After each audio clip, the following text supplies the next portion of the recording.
بسم اللہ الرحمن الرحیم۔ السلام علیکم ورحمۃ اللہ۔ ایک ایسی قوم جس پر اللہ نے اپنا دردناک عذاب نازل فرمایا اور اس قوم کے تمام لوگوں کو بندر بنا دیا۔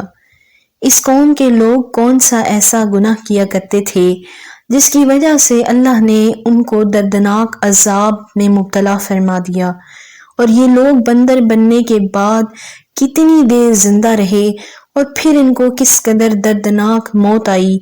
جب یہ لوگ بندر بن گئے تو یہ لوگ اپنے عزیز و اقارب کو دیکھ کر ان سے کیا کہا کرتے تھے، اور کیا آج کے دور میں پائے جانے والے بندر اسی قوم کی نسل میں سے ہیں؟ ان تمام تر سوالات کے جوابات قرآن و حدیث کی روشنی میں آج کی ویڈیو میں ہم آپ کو بتائیں گے، لہٰذا آپ سے گزارش ہے کہ اس ویڈیو کو آخر تک ضرور دیکھیے گا۔ انسانوں کے بندر بننے کی ابتدا حضرت داؤد علیہ السلام کے دور سے ہوئی۔ اس واقعے کا پس منظر کچھ یوں ہے کہ حضرت داؤد علیہ السلام اور ان کی قوم سمندر کے کنارے ایلا نامی ایک گاؤں میں رہتے تھے، اور ان کی تعداد 70,000 کے قریب تھی۔ یہ لوگ بڑے ہی خوشحال تھے اور اللہ تعالیٰ کی فرما بردار قوم تھی۔ اس قوم کو اللہ نے بے شمار نعمتوں سے نوازا تھا۔ ہر طرف سرسبز و شاداب باغات اور ہر طرف ہریالی ہی ہریالی تھی، اور اللہ نے اپنی نعمتوں اور برکتوں کا نزول ان پر فرمایا تھا۔ یہ لوگ اپنی زندگی میں بہت خوش تھے۔ حضرت داؤد علیہ السلام کی قوم سمندر کے کنارے رہتی تھی، تو اللہ کا ان پر یہ خاص کرم تھا کہ سمندر کے اس کنارے پر بے پناہ مچھلیاں آتی تھیں جن کا یہ لوگ کاروبار کرتے تھے اور بہت ہی خوشحالی والی زندگی گزارتے تھے۔ جب یہ قوم اللہ کی عطا کردہ نعمتوں سے خوشحال ہو گئی تو اللہ کی نافرمانی پر اتر آئی اور طرح طرح کے گناہوں میں مبتلا ہو گئی۔ پھر ایک دن اللہ نے اس قوم کا امتحان لینے کا ارادہ فرمایا اور حضرت داؤد علیہ السلام کو وحی فرمائی کہ انہی قوم سے کہہ دو کہ ہفتے والے دن مچھلی کا شکار کرنا بند کر دیں۔ اس طرح اللہ نے حضرت داؤد علیہ السلام کی قوم پر ہفتے والے دن مچھلیوں کا شکار حرام فرما دیا، اور پھر یہاں سے اس قوم کی بربادی شروع ہو گئی۔ حضرت داؤد علیہ السلام نے اپنی قوم کو بتایا کہ ہفتے والے دن مچھلیوں کے شکار کو حرام قرار دے دیا گیا ہے، تو وہ لوگ بہت ہی زیادہ پریشان ہو گئے اور ساری قوم سر جوڑ کر بیٹھ گئی، کیونکہ ہفتے کا دن ہی وہ دن تھا جس میں مچھلیاں وافر مقدار میں آتی تھیں اور خود بخود کنارے پر آ جاتی تھیں، اور باقی دن ایسے تھے کہ بہت کم بلکہ نہ ہونے کے برابر مچھلیاں پکڑی جاتی تھیں۔ اس قوم کا گزر بسر مچھلیوں کے شکار پر تھا۔ اس وجہ سے اللہ کا یہ حکم سن کر یہ قوم پریشان ہو گئی۔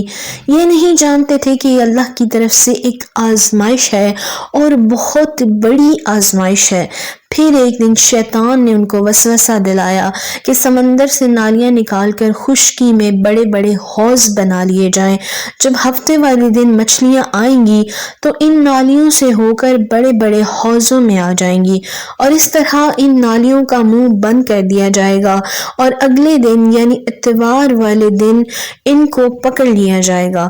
بہت سے لوگوں کو یہ ہیلا بازی اچھی لگی اور انہوں نے ایسا کرنا شروع کر دیا اور سمندر سے نالیاں نکال کر بڑے بڑے حوض بنا لیے، جس کے ذریعے بہت زیادہ مچھلیاں جمع ہو جاتی تھیں۔ اس موقع پر یہودیوں کے 3 گروہ ہو گئے۔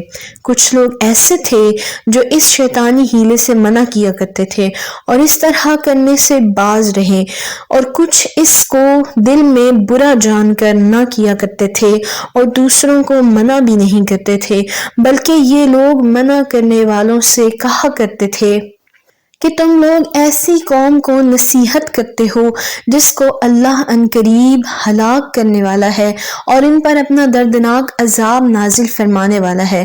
اور اس قوم کے کچھ لوگ ایسے تھے جو سرکش نافرمان لوگ تھے، جنہوں نے اللہ کے حکم کی اعلانیہ نافرمانی کی اور مخالفت کی اور شیطان کی ہیلا بازی کو مان کر اللہ کی نافرمانی پر اتر آئے، اور ہفتے والے دن مچھلیوں کا شکار کر کے ان کو کھایا کھایا بھی کرتے تھے اور بیچا بھی کرتے تھے۔ حضرت داؤد علیہ السلام کی قوم کے 12,000 افراد ایسے تھے جو منع کرنے کے باوجود بھی ہفتے کے دن ان نالیوں سے شکار کیا کرتے تھے۔ حضرت داؤد علیہ السلام نے ان نافرمانوں کو اللہ کے عذاب سے ڈرایا کہ وہ اس نافرمانی سے باز آ جائیں، لیکن وہ لوگ باز نہ آئے اور کھلے عام شکار کرنے لگے۔ وہ لوگ اس بات کو برا جانتے تھے، انہوں نے اپنے اور ان نافرمانوں کے درمیان ایک دیوار کھڑی کر دی جس کے ایک طرف وہ 12,000 نافرمان رہتے تھے اور ایک طرف وہ جو ہفتے کے روز مچھلیاں نہیں پکڑتے تھے۔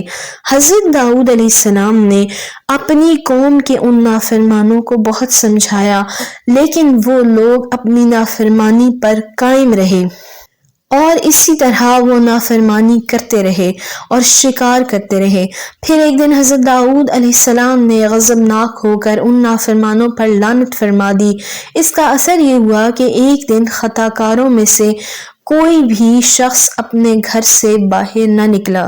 یہ منظر دیکھ کر کچھ لوگ ان کی دیواروں پر چڑھ گئے تاکہ معلوم ہو سکے کہ وہ لوگ کس حال میں ہیں۔ جب ان لوگوں نے ان نافرمانوں کو دیکھا تو وہ سب کے سب بندر کی صورت میں مسخ ہو چکے تھے۔ اللہ نے ان کی نافرمانی کی وجہ سے ان پر اپنا دردناک عذاب نازل فرما دیا اور ان کو انسانوں سے بندر بنا دیا۔ جب لوگ ان مجرموں کے گھروں میں داخل ہوئے تو وہ لوگ اپنے رشتہ داروں کو پہچانتے تھے۔ ناظرین محترم، جب وہ لوگ اپنے رشتہ داروں کو پہچانتے تھے اور ان کے پاس آ کر ان کے کپڑوں کو سونگھتے تھے اور زاروں قطار روتے تھے، لیکن وہ کچھ بول نہیں سکتے تھے۔ اسی واقعے کو اللہ تبارک و تعالی نے قرآن کریم کی سورۃ البقرہ میں ارشاد فرمایا ہے، اور بے شک ضرور تمہیں معلوم ہے تم میں وہ کہ جنہوں نے ہفتے میں سرکشی کی تو ہم نے ان سے فرمایا کہ ہو جاؤ بندر ددکارے ہوئے۔ اس طرح حضرت داؤد علیہ السلام کی قوم کے 12,000 نافرمان بندر بن گئے، اور یہ لوگ 3 دن تک زندہ رہے، اور اس دوران یہ نہ کچھ کھا سکتے تھے نہ ہی کچھ پی سکتے تھے۔ یہ سب کے سب اسی حال میں بھوکے پیاسے ہلاک ہو گئے۔ جو لوگ اس عمل کو برا جانتے تھے، اللہ نے ان کو اس عذاب سے سلامت رکھا۔ ناظرین محترم، اب بات کرتے ہیں کہ آج کے دور کے بندروں میں سے کیا کوئی بندر اس بندر کی نسل میں سے موجود ہے، یا آج کے دور میں پائے جانے والے بندر انہی بندروں کی نسل سے ہیں؟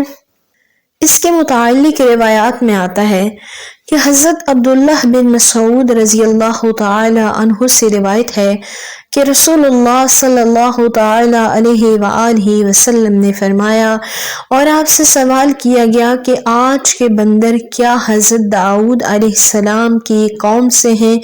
تو حضور نبی کریم رؤوف الرحیم سرور کونین صلی اللہ علیہ وآلہ وسلم نے فرمایا کہ اللہ جس قوم پر عذاب بھیجتا ہے یا ان کی شکلوں کو مسخ کرتا ہے تو یہ عذاب انہی پر ہوتا ہے جس پر وہ عذاب نازل ہوا تھا، اور اس کے بعد اللہ ان لوگوں کو ہلاک کر دیتا ہے اور ان کی آگے نسل نہیں بڑھتی۔